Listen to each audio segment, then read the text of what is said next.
Here we are with Arches. I hope that everybody's enjoying the new year so far. I wanted to get this video out earlier, but, well, considering how the previous two games made me feel, I get the feeling I'm in for the biggest emotional roller coaster. These fucking furry VNs, dude. They get me just as good as the dino ones, but it's time to see how this trilogy concludes. Well, here we go. Running was something he was always good at. He was always the fastest in his class. Just 8 months ago, a coach from the University of Pueblo approached him about joining the track and field team after graduation. Just last month, he realized he was the fastest freshman on the team. Just last week, he started to hang out with older men who could get him into Pueblo's gay bars. That escalated quickly. Just 3 days ago, one of these men spiked his drink. Just yesterday, he was being tortured. Just 10 minutes ago, he escaped. But now, he's realizing that it doesn't matter. Tired from the drug, from the past 3 days of constant fear and torture, and from trying to run, he collapses. The light above is blinding. He wonders if this is God. There's a childish, high-pitched laugh. Fucking shit. He hopes his mom is right about God. He hopes he can see her from the other side. Just so he can respond somehow. But there's only...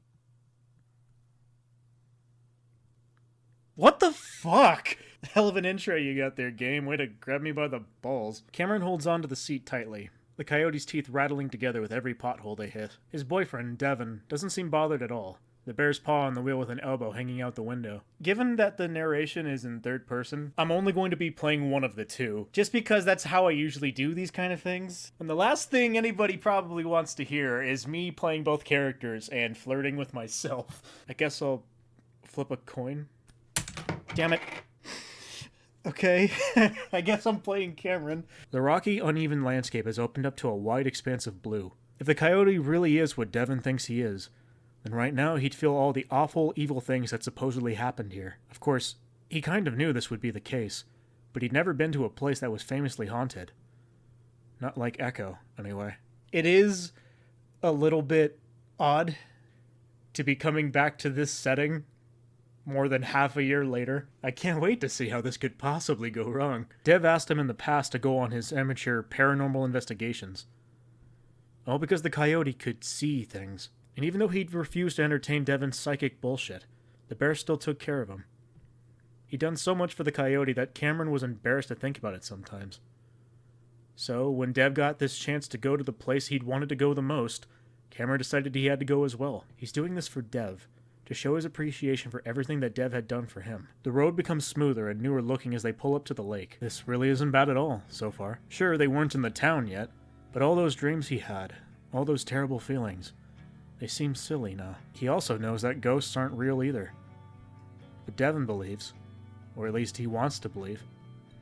He wants it so badly, and he thinks Cameron can see them. Devin doesn't understand how it feels to struggle with reality, to have these problems and never get a proper diagnosis. Cameron just knows that something is wrong, and always has been. So Dev took those snippets of insight into Cameron's psyche, and somehow interpreted it as him being gifted. He couldn't blame the bear. Sometimes the things he sees do seem to have a deeper meaning, like there's more to it than just mental health. But isn't that just the nature of various mental disorders? Not recognizing the illness for what it is? That's a bit of a hot topic, I think. Look at this fucking doofus. So, I'm gonna do it. I'm gonna be your psychic for the weekend. Dev, I'm not spending the whole time role-playing like we're having a good, innocent time in that murder town. Oh, I want to. I might not like it, but I want to do it. If only for you. The bear stares at Cameron for a few seconds, just smiling. What? Devin wraps an arm around Cameron, pulling him into his side as he leans up against the Jeep, too.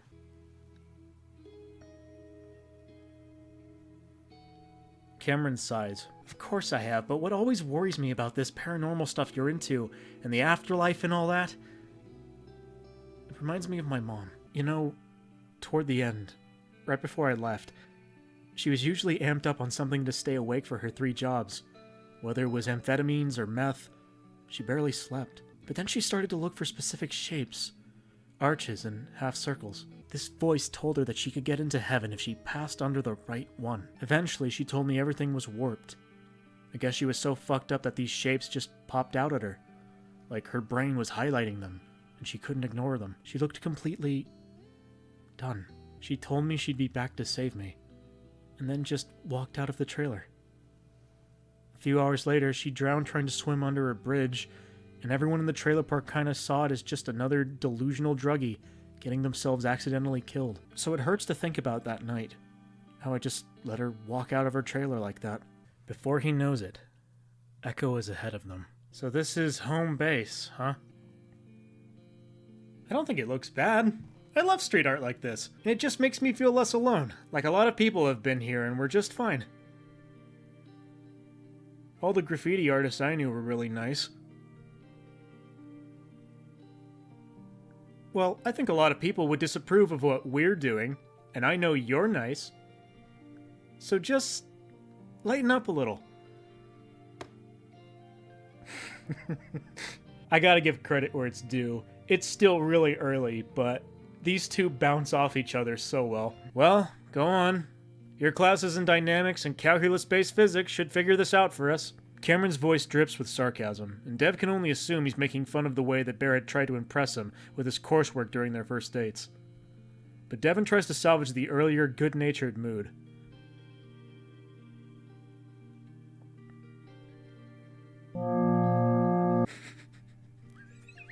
Dev's half-hearted teasing trails off. Just the way he faded from the shot. Cameron's frosty demeanor is completely gone. 10, 11, and room number 12. Wouldn't you know it? It's open. Thanks. I went to college. Cameron is quiet, and Dev turns to see him staring at a plethora of rusty nails on the ground around the window and mattress. Your tetanus shot is up to date, right? That's quite a response. It's kind of comfy, in a dilapidated kind of way. Turns out you just run around with a flashlight and call the ghost a bitch. I, too, have played Phasmophobia. I think that's a good idea. I'm just going to do some light touch sensing, I think they call it. So I won't see anything, but just sense what might have happened. I'll be fine.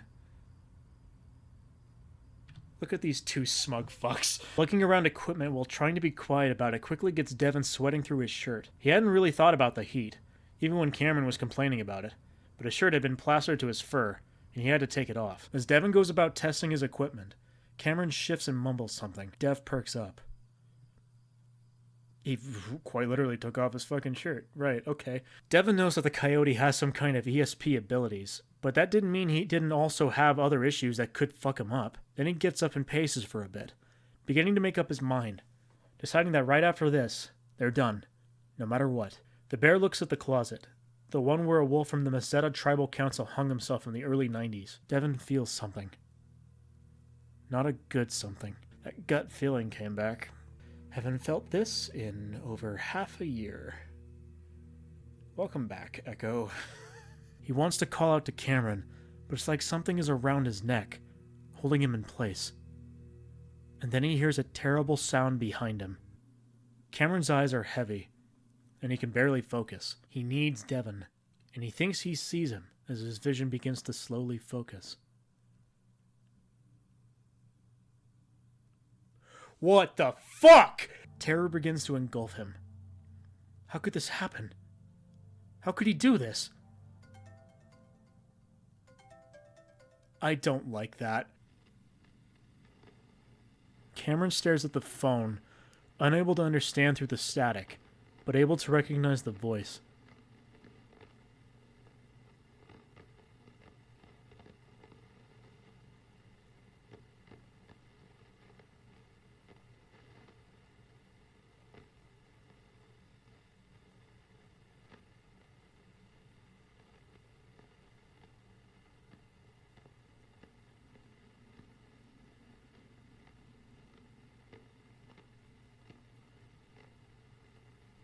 Cameron can't even move his lips.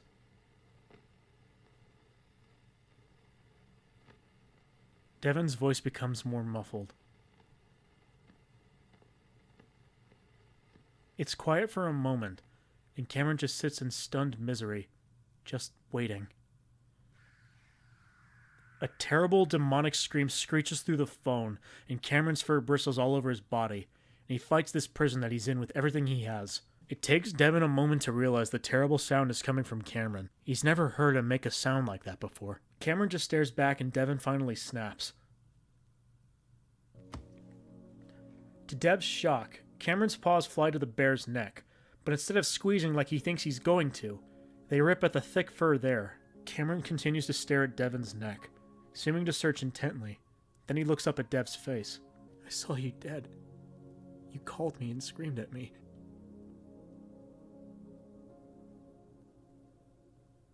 But as Devin tries to pull him to the door, Cameron resists. Wait, just let me catch my breath, okay? Devin no longer has doubts that Cameron is psychic, but right now that doesn't matter. He just wants the coyote to feel safe again. Devin? I think you're right. Something happened. I don't know if it's ghosts or whatever the hell else that could have been, but that wasn't just me. I've never felt or seen things like that before. There's more to this than me being crazy. There has to be. Cameron watches as the motel parking lot disappears into the night. They had left most of their stuff behind in the room, only bringing along what they absolutely needed. Devin? Devin tilts his head slightly in Cameron's direction, brows raised to show he's listening. Are we coming back? But...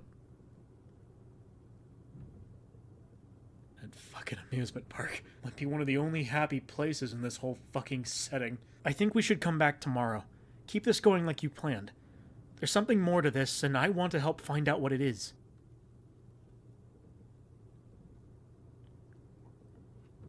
Despite knowing Devin means no offense by that, Cameron feels offended.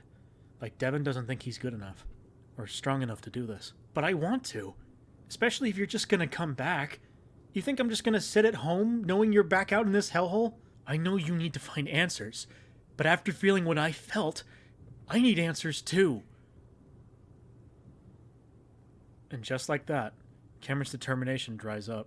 Things had always felt unequal in their relationship, but it was rare for Dev to just say it out loud, to tell the coyote what's good for him, even though Cameron told him what he wanted. There's something on the road between two craters of broken asphalt. Hey, game. I don't know what you're doing, but don't. He waits for Devin to say something, to wonder what the hell that is in front of them. But he says nothing. Almost like he doesn't see it. He grabs the wheel, and even though Devin is starting to brake, it's not fast enough, and they're less than 20 feet away from hitting it. Cameron turns the wheel to the right, hard.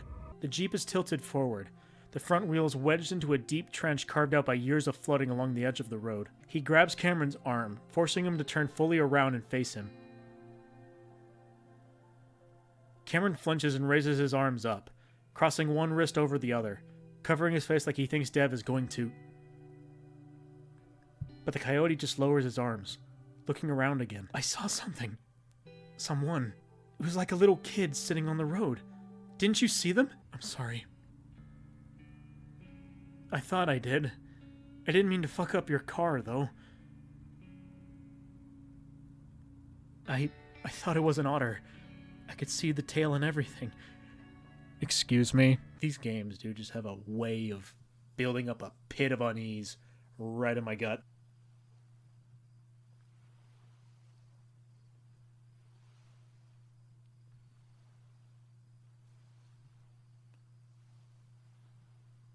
Cameron is quiet.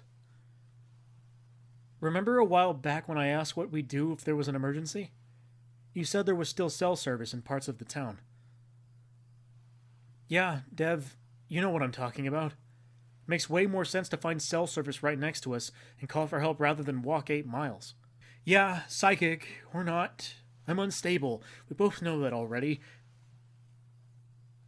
But I'm not walking miles through scorpion and rattlesnake-infested desert when our solution is right there. But why?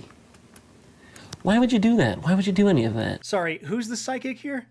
Dev, I can do this. Trust me. We're outside where nothing's haunted, and we won't be looking for anything. So, I'm going. I prefer you came with me, though!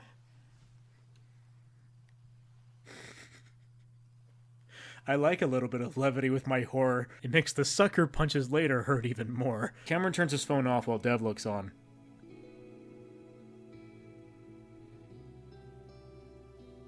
Famous last words, if I ever heard them. Right up there with Here Goes Nothing and I think I took too much. I'm pretty sure I already screwed my chances at that with all the drugs I did, along with eating fudge cakes for lunch whenever I'm at work. Hey, it's in the vending machine right next to my cubicle. How are you gonna do that, aside from stalking me at work?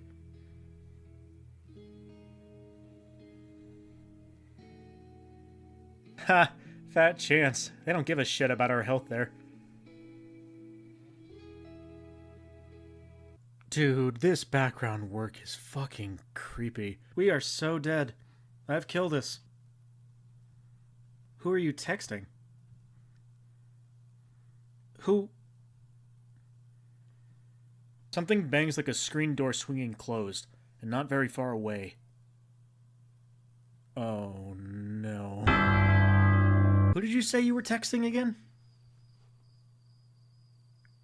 Huh. Why Artie, though?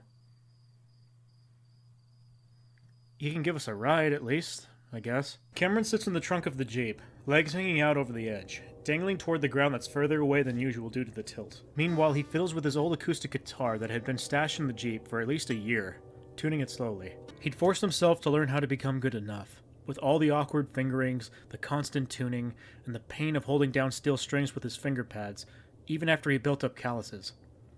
That's how he described guitar in general. A pain. He preferred piano, and that's what he used to write all of his music. But the devastatingly sad men of the 90s Northwest indie music scene didn't play piano. They played guitar, because they were also rugged and tough, molded by the logging towns they originated from. That sounds awfully specific. He's badly out of practice, but he starts to slowly warm up. Cameron sings quietly, almost under his breath. This particular song got the attention of an independent label on the West Coast after one of their scouts heard it on the college radio station. Looking back, it was the high point of his life. Devitt celebrated in earnest, happily telling him that he'd make more money than he himself ever would. But what Cameron didn't realize was that even after being signed, he could still be dropped without releasing any of his music. And after what was probably the lowest point in his life, they did just that. Then he finally realized that he was in it for the wrong reason. His peers just liked playing music, throwing stuff out into the ether whether anyone heard it or not. Cameron needed an audience to stay motivated, to be famous. So in a way, I fucking deserved it. At least Devin never brought it up. Well, that was a painfully good amount of relatability. The feeling of what is becoming a very familiar dread continues to grow. Cameron had a few bad trips in the past, shrooms being the worst, and that was what gave him his first panic attack. In a strange way, this feels very similar. Until last night, he hadn't had a panic attack in over 2 years. Now it's like his brain has relearned the spiraling process of gasping for air that's readily available, but still feels out of reach. Lost in the vision, Cameron feels himself recoil from something touching him. Cameron loses his balance, windmilling his arms comically, and he has a split second to recognize Dev. The look of shock is mirrored on his boyfriend's face, before he goes over the edge and straight into the lake. The two of them look up to see a rather small sedan pulling up the road, a figure inside waving enthusiastically through the windshield. Not another cat.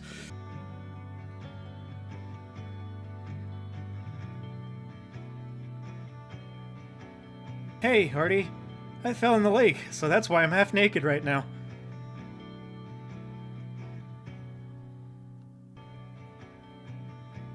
Dev massages just above his eyes with a thumb and middle finger. Artie then looks to Cameron, waiting for a response from the coyote. Dev tries not to bristle at the implication that Cameron might have a different response. Yeah, we're just tired. I think walking around a little bit would do us all some good.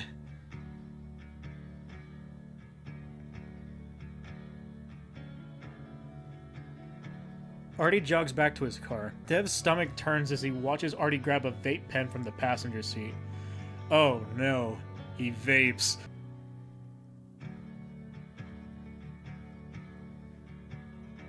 How do you know if I'm good?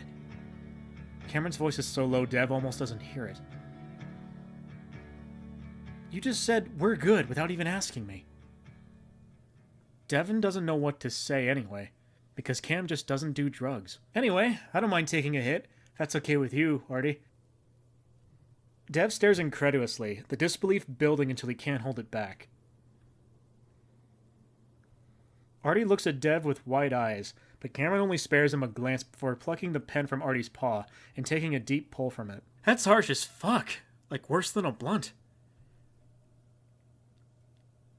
Should I take another, then? Cameron narrows his eyes at Dev. Why are you acting like this, Dev? It's just marijuana. I never complain when you drink. Devin looks at Cameron. No problem. It's just been a while. So why not have a go, right? I'm starting to see the bonds that these two have together start to fray a little bit. And that's worrying me. Artie puffs out his cheeks as he lets out his breath. I don't think that's how it works at all, brother. It's whatever if you want to do stuff like that, but I don't think nicotine gives a flying fuck of whether you think it's safer or not. Stop it. Get some help. The bear noses Coyote, and this isn't like Cameron at all. I'm starting to see some very familiar red flags popping up again. Cameron stares across the lake, noticing how the light blue of the water almost perfectly reflects the blue of the sky. Is that why lakes are blue?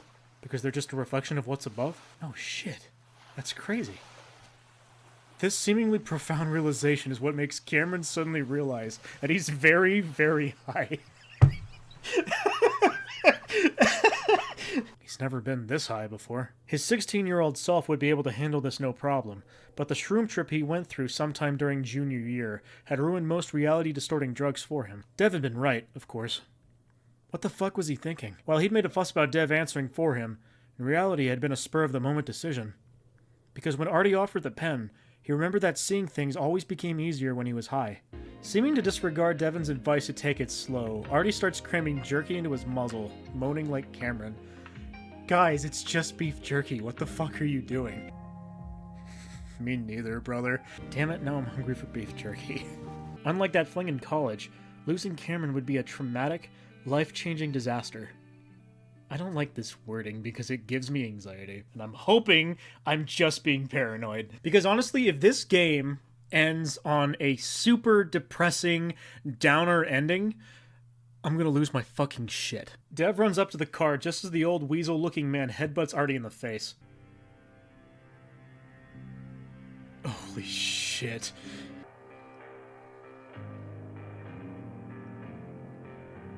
He shows off a pair of pliers. Devin starts to step forward to take the pliers from the man, but a flash of light blinds him.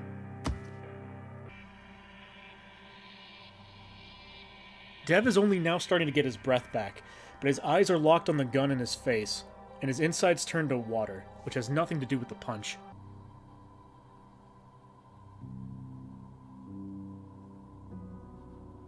With that, the man turns away, sticking his gun down his pants before calmly collecting his tools, closing the toolbox, and walking off the road, straight through the sagebrush.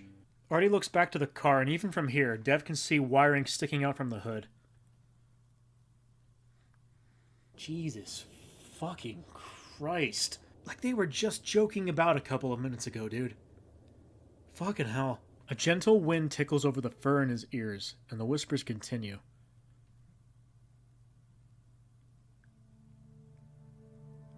What in the hell? His mother, on the other side of the trailer, is kneeling amongst the debris of markers for art shapes.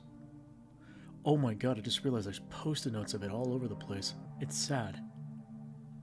He almost wishes she'd scream at him and slap him like she did whenever she found his drugs. Almost.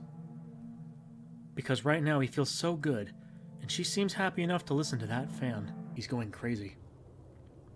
Just like his mother, he's losing his mind. I don't know if it's intentional or not, but I just realized just how many arches there are in this shot. Maybe I'm just getting too into this game, but holy shit, that's a little eerie. Devin looks up, and sure enough, he sees Cameron running toward them. I'm sorry. I don't know what the hell I was... But I don't know if I am. Yeah. Oh shit! I think Artie's in the forest! Sure enough, Artie's disappeared. God damn it. Dev, that's where the shotgun guy is! Yeah, just casually forget the guy with the fucking shotgun. They get up and move toward the forest. This is not going to end well. This is absolutely not going to end well. They only take a few steps into the trees before Artie calls back. Devin can see movement from Artie now. Some of the bushes about 10 feet ahead of them shifting. Then something out of the corner of his eye catches his attention. It looks like the wall of a structure of some kind. Beige and peeling. Hard to see through all the leaves and branches. Devin holds up his paw in front of Cameron, signaling for him to stay put before taking a few cautious steps further into the forest. Hey, how about we don't and say that we did? His voice is quiet, but his tone is one of confusion and shock, staring over Dev's shoulder. Devin feels dread creep over him, not sure how something else could be happening right now. Something so terrible that Artie has that look. Oh, I've got a bad feeling. He's panicking again, but the reason for it is clear. About a single second is all Dev has to see it. And to hear it. Oh, Jesus. And then it drops onto Cameron. Okay, that was something. It'll get worse before it gets better. He's very careful with how he moves Cameron, terrified that his breathing might stop again. But as he stands, cradling Cameron in his arms, he looks up. Standing 20 feet away, toward that trailer, is another bear. Jesus fucking Christ, can these two get one fucking break? The bear gestures at the coyote.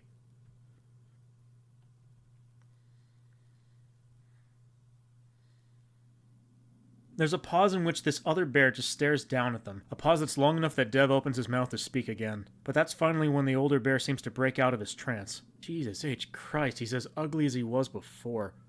Maybe even more so. Devin looks up at the suddenly friendly bear. In the back of his mind, he thinks he can almost hear sirens. Listen to those sirens and get the fuck out of Dodge when you can, brother.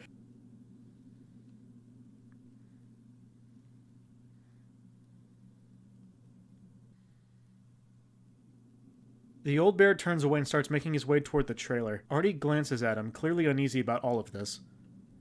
Dev is hesitant himself, because of course he would be. Anyone would be. But after everything they've been through, so he sets his jaw and follows the old bear. He half expects Artie not to follow, but he does, and the four of them disappear further into the trees. Oh no. This is starting to look awfully familiar. Oh, not this shit again! Something is pressed to his lips, and, sensing that it's water, Cameron drinks, getting several swallows before it's pulled away. He quickly sits up, and the old bear raises up a paw.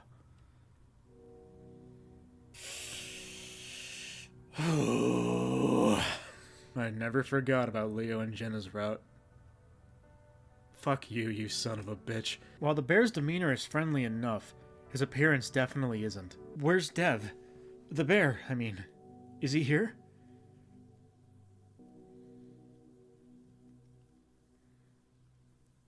Cameron stays quiet as he tries to absorb that. The bear's sentences make sense, technically, but at the same time it's confusing. Why would Devin leave him here alone with this bear? You see things, too? He feels a sudden sense of kinship with the bear. That's gonna be dangerous. I'm just wondering if maybe we see similar things. Cameron smiles at him, and that seems to throw the bear off for some reason. Then he seems to snap out of it.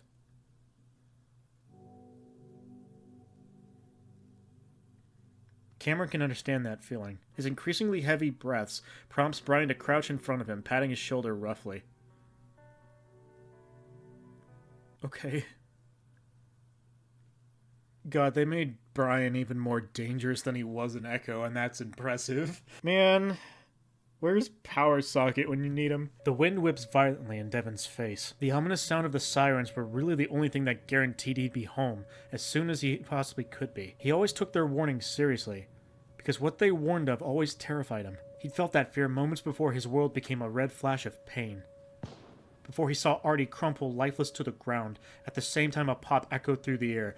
No! Was just beginning to fucking like him too. God damn it! Before he was made to drink from the plastic bottle of water the other bear had brought out of his trailer. And before his paws were tightly bound above his head. I'm actually feeling really weird. I'm so tired. No, not anymore, at least. I mean, I had some weed, like, hours ago, but that should have worn off by now. Still confused and terrified, and just wanting something to do, to focus on, Cameron reaches out for the mug the bear is holding out to him. He takes it in a trembling paw, gulping it down. Oh no. I know that shit makes you sleepy. That's not good. Of course, his visions got worse whenever he was on certain drugs, including opioids, but he had assumed back then that they were just agitating his already present delusions. It was only today that he'd made the connection between drug usage and hallucinations, or visions. Yeah, actually, and a few times on other stuff, too. Does that happen to you? Again, feelings of empathy grow in the coyote's chest. There are others like him. Just like him. Yeah, both. Acid was fine, but nothing weird happened. Shrooms just kind of fucked me up, and I saw all kinds of things. Cameron watches the wood grain on the table shift and move slightly, like waves on an ocean. Oh, fuck me. The cozy, dreamy lighting of the trailer becomes more ominous, red and dangerous, and the bear in front of him seems to warp. Oh, this is fucked. Did you drug me with shrooms? Brian says nothing, and he's right that Cameron knows. He could never forget this feeling. Then he's on his back, his chest, spine, and the back of his head aching. Oh no. Oh no, no, no, no, no, no, no, no, no, no, no, no, no. Is Devin, the bear, is he still alive? His tone sounds genuine, and even though Cameron will never trust him, he has to hold on to some hope. He hadn't felt any pain. He doesn't feel any pain right now, either. Not physically, at least. He tries to think back to what he last remembers.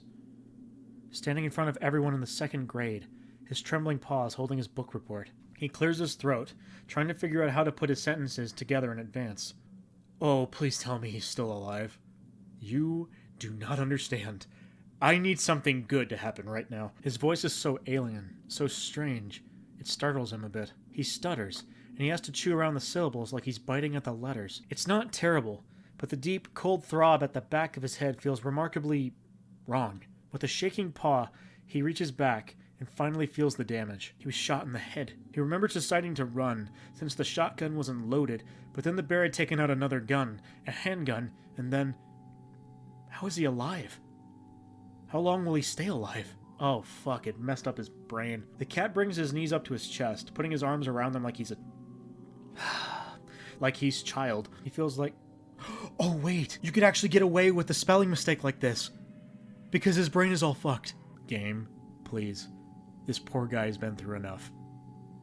Don't give me false hope. He can't go in there like this. He knows that. But he can get help. Maybe. So with one more terrified look at that trailer, he starts to make his way out of the forest. Arturo opens his eyes, and then cringes at the ache in his head. He had been moving as fast as he could without actually running, or jogging since he isn't even capable of doing that. And while he's glad to be out of Echo, he knows Cameron is still there, and if Devin is gone too, he knows the bear would only want him to save Cameron. He needs to keep moving. So with a deep, shuddering breath, Arturo starts to carefully get up, and that's when he sees it. Hello! Oh no! Fuck out of here! As conflicted as I feel about this, I'm glad to see him again. I needed some more dread. Arturo notices something out of the corner of his eye, and though it's distant, he sees lights. Headlights. Arturo looks back, but it's gone. With nothing else to do, he starts to get up. Either way, he's not about to ask the bear what he's snorting. He can only hope that it's something that knocks Brian out, or at least slows him down. Before Cameron can fully comprehend what Brian just said, He finds himself being forced over the huge bear's shoulder before being lifted in a fireman's carry. What follows is the sight of a 500-pound bear, awkwardly dancing and swinging his massive arms around violently, growling and laughing.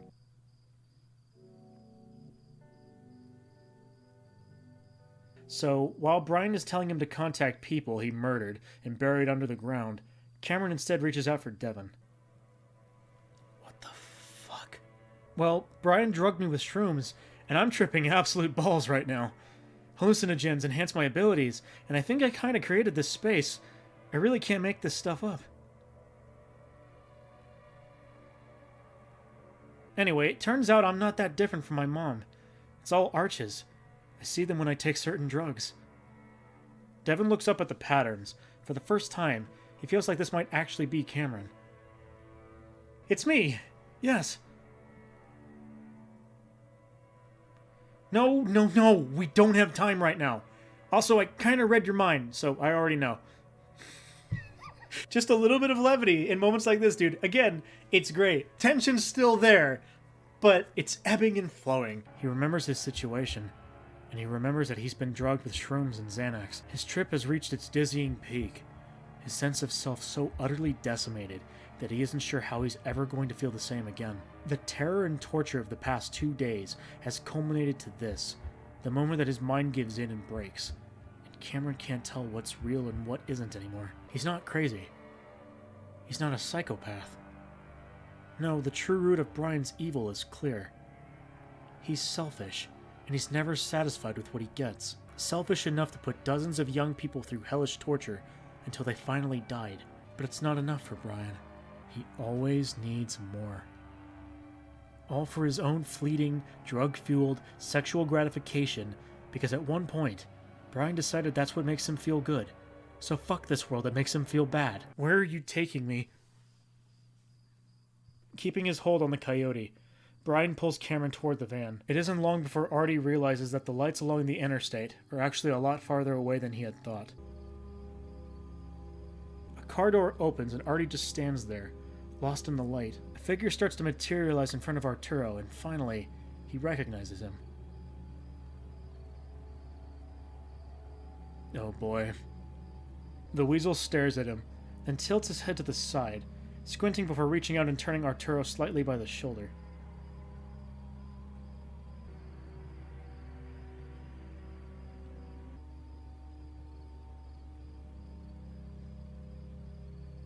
But as the strange weasel starts to make a 3-point turn to drive back toward the interstate, Arturo is only grateful. He's done what he can, and now the rest is up to God. He can only pray. Devon? I'm here. How are you doing? Cameron's concerned, gentle voice is clearly masking something strained and desperate underneath.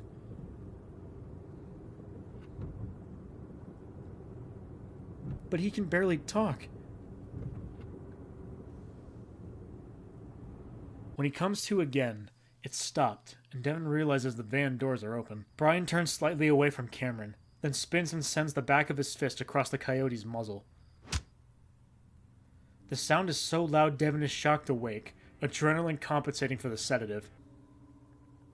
Brian looks surprised for just a second, then he goes on grinning, enjoying the reaction, as if he's watching a show. This only makes Devon angrier. Cameron whispers into Devon's ear, "We're gonna go back home together. I promise." It all comes back to these fucking minds. Huh? Brian clenches his fist meaningfully. Cameron winces, then quickly stretches his mouth into a large smile, even though it hurts to the point that tears well up in his eyes. Oh, sorry, I didn't realize what you were talking about for a second. I remember now. I'm going to kill you? Finding the entrance wasn't hard. He had started unlocking his cuffs the second he thought Brian might be out of earshot. Devon, for the love of God, brother, don't fuck this up. Then Cameron screams, and Devon drops all attempts at stealth. He calls out to let Brian know he's there, to at least distract him from the coyote. He doesn't even know what he's going to do when he meets them. Well, anything. He'll do anything. I think I remember this tunnel. A scuffling from the entrance announces Devon's arrival. Cameron's mind is blank as he automatically lunges at the huge bear, grabbing at the shotgun barrel as Brian snarls in rage. When he stumbles into the open space, Devon spots Cameron immediately. The the coyote being swung left and right as he fights with Brian over the shotgun. Devin realizes this is it, and he has no time to think. Then Cameron is finally shaken loose from the shotgun, and Brian grabs the barrel with both paws before ramming the butt of the shotgun back into Devin's stomach. The younger bear retches and crumples over, but he manages to grab the shotgun, holding onto the stock tightly. So Devin keeps his hold on the shotgun even as Brian starts trying to yank it from his weakened grasp, and he's starting to succeed. Brian squeals. As Brian sinks lower, Cameron appears, lowering a foot. Cameron seems so sure that they've won that he doesn't see Brian's quick recovery, the old bear forcing himself up, murderous vengeance in his eyes as he runs at Cameron with another animalistic scream. The much smaller coyote can only yelp in panic before Brian smashes into him and crushes him against the wall. And then, even more viciously than Devin had attacked Brian, the old bear begins to maul Cameron. Brian bashes him left and right with blows aimed at the coyote's face before Cameron collapses. The coyote can't make any sounds now, the breath seemingly knocked out of him by the pain. The shotgun had opened up at some point during the struggle, and Devin drops the awkward weapon, too intent on saving Cameron to figure it out right now.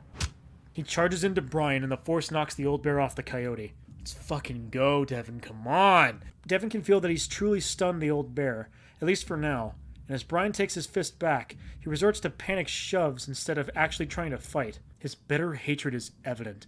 So mad that only frothy spit flies from his lips as he sputters. But then Brian's eyes flick to the right, and Devin remembers all at once that he'd left the gun there, having been focused on helping Cameron. Cameron, lying in agony after Brian's vicious attack, knows something is deeply wrong with his body. The crushing against the wall of the chamber had done it. The true pain, though, emanates from his left arm, and Cameron knows that it's mangled, broken, and useless. Cameron's right arm is torn up as well, but since Brian isn't shaking his head this time, his bones at least remain intact. Then Devin wrenches the bigger bear off of him. Then he hears Brian's high-pitched squealing again, and this time it's genuinely terrified. Cameron looks over, and he sees the old bear is now on his back with his arm in a sort of hold by Devin. Devin is lying on his back, Brian's arm pulled up toward his chest, Devin's hips close to the older bear's shoulder as his legs lock together at the ankles. Bear bones are especially hard to break. This is gonna be brutal! Devin has never had a broken bone in his life, but the younger bear knows a thing or two about applying force. Unlocking his legs, he takes just a second to slam his foot right into the old bear's jaw. For just a second, Brian goes limp, and Devin relocks his ankles before lifting the limp arm away from his chest and curling up. Then he heaves back on the arm again, arcing hard while he twists his body. Oh, man. Oh, oh, shit! Devin looks over to see Cameron has dragged himself a few feet away, leaving a dark, horrible blood trail smeared behind him. Cameron is in no shape to run, so he groans as Devin lifts him into his arms, the bear starting to stumble toward the exit. Then he glances back, shocked to see Brian standing. The butt of the shotgun, powered by the old bear's huge body, slams into his side, spreading a sickening ache and a wave through his body.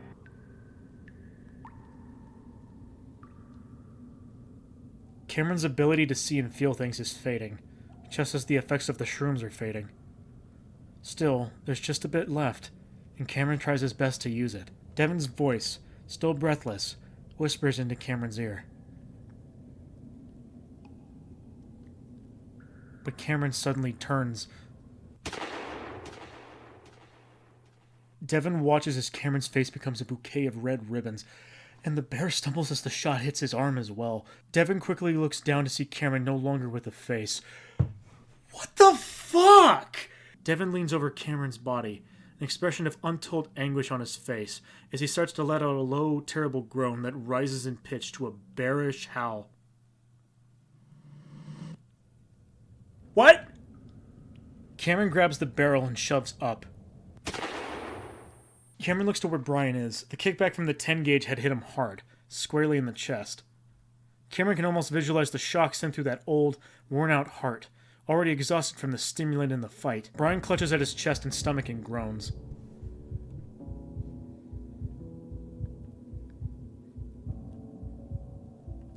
Brian slumps back, his body convulsing. Then he thrashes about, as if trying to escape something. For several more seconds, they both listen to Brian's groaning, rasping, and snorting before it's silent. Devin starts to tentatively make his way forward, and just as Cameron is realizing how long this might actually take, possibly too long if there's internal bleeding, his vision flickers.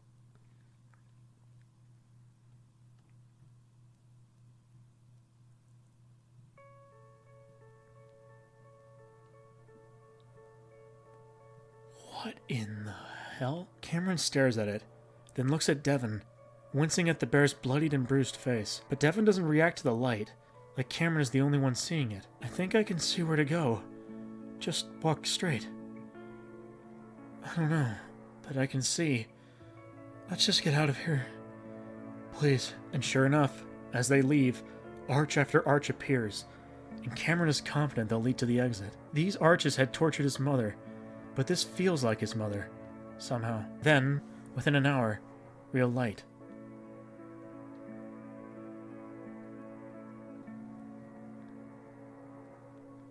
Oh my god. Cameron stares at this new arch, and something about it feels different. Oh.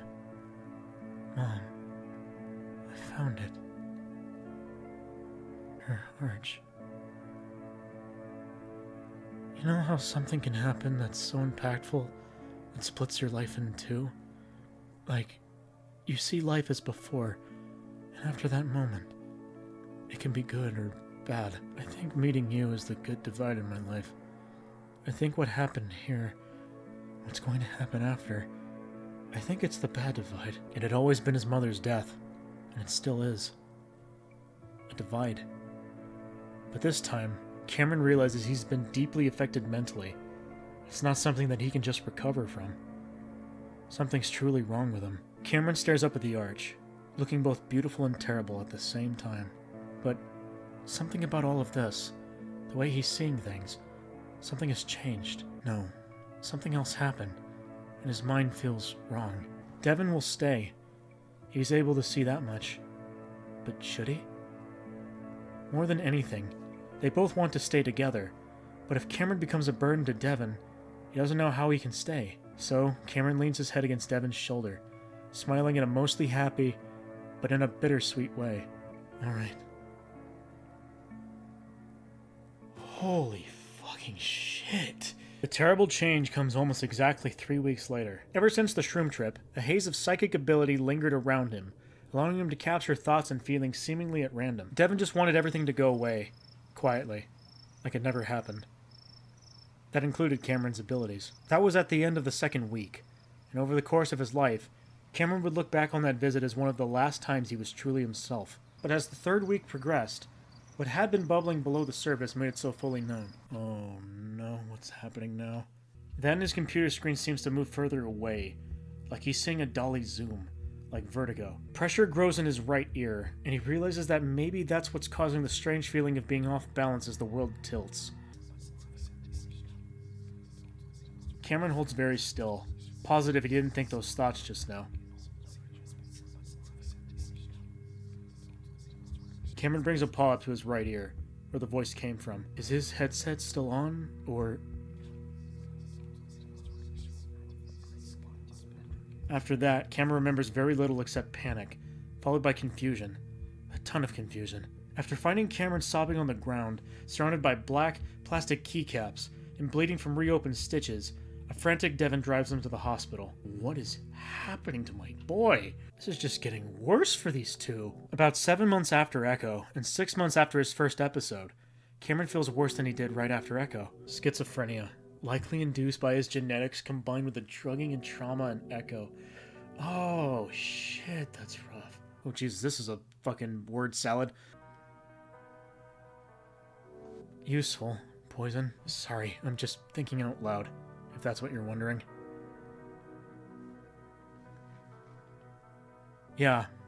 You know I don't need you to watch me anymore. Right. Or do you still not trust me? Yeah, because you don't trust me. Spitefully, Cameron turns to show Devon the underside of his tongue, as if the bear might be suspicious he's hiding it. You want to do a cavity search too? Hey, you know, maybe that can be our solution. I take my meds and you get to play with my ass.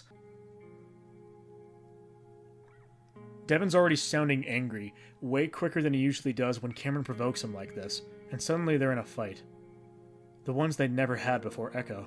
I know you care about it, Devon. I can feel it from you every fucking night. Devon's voice trembles with emotion. He's more hurt than angry. Yeah, because this is actually dangerous. It's because I'm a problem to you now. And you just want me to take whatever will make me act halfway normal, even if it makes me feel like shit. I'm not going to get better, Devin! This is permanent! It feels like my soul has been sucked out, and I don't know if it's the meds, or the crazy, or just me, but I hate it. I'm probably suffering because of the meds. It's like back in college, but 10 times worse. I can't write or even listen to music anymore. I don't want to do anything. But what's the point of taking meds if I feel this way? This isn't living, Dev. How the hell will I get off this shit if I'm constantly spazzing out like a freak without it? They're already speculating I'm treatment resistant. Cameron feels a burst of anxiety from Devin, too. While Cameron never thought hard on what he might do, he does suppose he'd consider ending it. If this is how the rest of his life will play out, he's sure he will, eventually.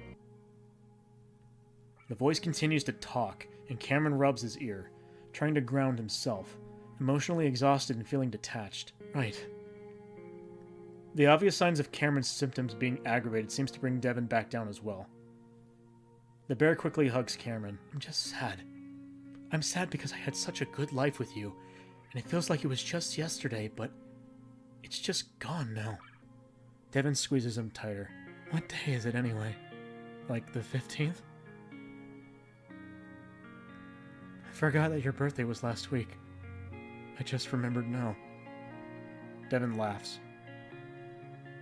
Jesus, dude. This is rough. Oh, man. Half a year later, Cameron finally starts to feel as if he's starting to live life again.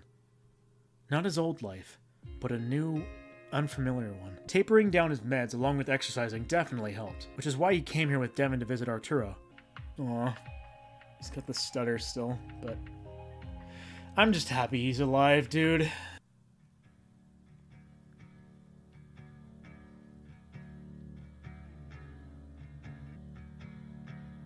Good for you, buddy.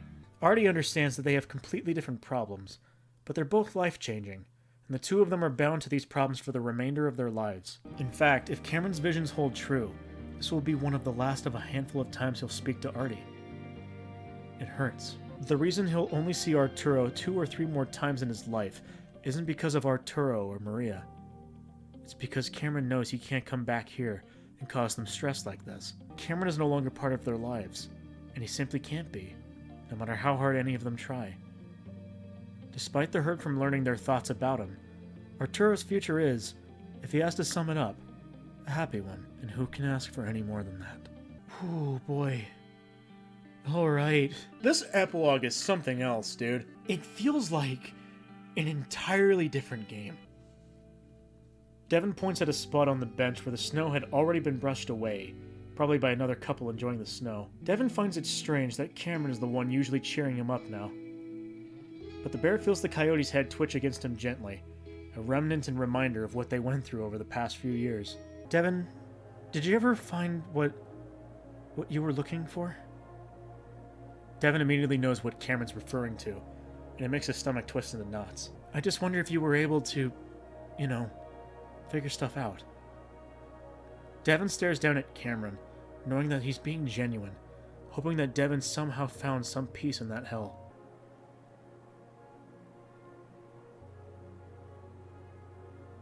You just don't seem as happy or outgoing as you used to be.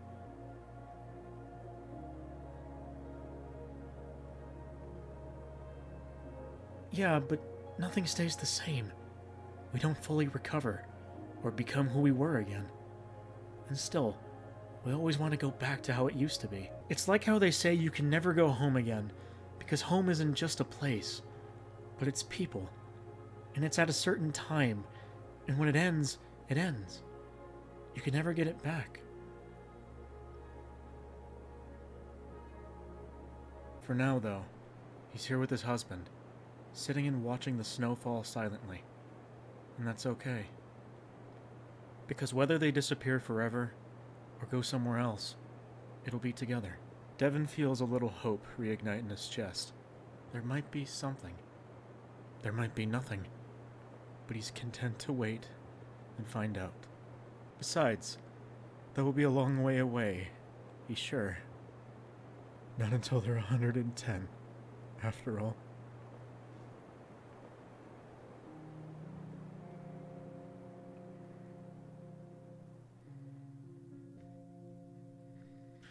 Aw, man. Holy shit. Arches, to me, is the kind of visual novel that always takes me by surprise. That's kind of becoming a running trend with these Echo Project games, honestly. Maybe it's just furry VNs in general. I don't know yet. Anyways, while I did have some gripes with some of the story aspects within Arches, like how certain moments or information that was given came and went without much follow-up, it made up for it in other ways. The relationship between Cameron and Devon was genuine and incredibly rocky. It was like seeing red flags pop up all around them, with the expectation that it wouldn't work out afterward. And watching them overcome it all in spite of that was honestly such a relief as the story kept going and kept descending further and further into madness. It was a wonderful tale that addressed topics of suicide, mental illness, overcoming one's upbringing, drug abuse, tragedy, and loss.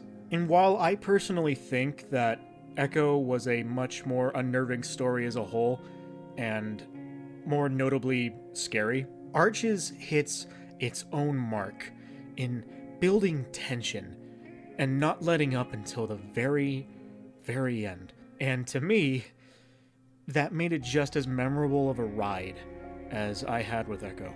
I could go on and on about how I love the bittersweet tone the ending has. But I'll settle for something simpler instead. To see the two leads of this story get their happy ending, but at a cost, and having to stumble over more than a few hurdles, even after it's over, it really helps the ending shine in ways that I just love. It's a struggle. It's not perfect, but because of that, it's very believable. Even if it's not a choices-based visual novel, to be able to experience the strife and the relief that comes with your decisions throughout the story, it didn't need to be. Getting to see it end the way it does, it's gonna stick with me for a long time, I think. Until they're 110 indeed.